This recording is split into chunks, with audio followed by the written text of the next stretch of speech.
All right, we were talking about sunscreen. What's the best kind? Sun protection factor 15 or better. 30 is good. 50 to 100, that's a little bit much. You don't really need it.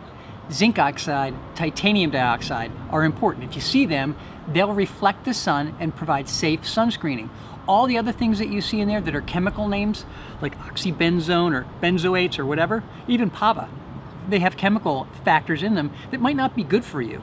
But jojoba oil, coconut oil, green tea extract, all those will be good for you.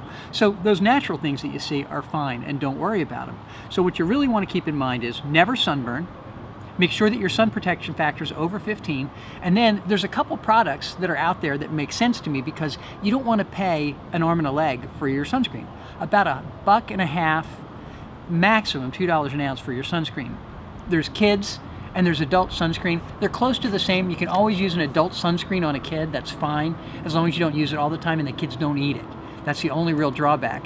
If you're gonna have one sunscreen that really works, I really like Alba Botanica Sun Protection Factor 30. It's real safe, it's real inexpensive, but you can shop around and look. You're looking for zinc oxide, titanium dioxide, no chemicals, and maybe something nice for your skin like coconut oil or jojoba oil or something like that to keep your skin soft. It's called an emollient.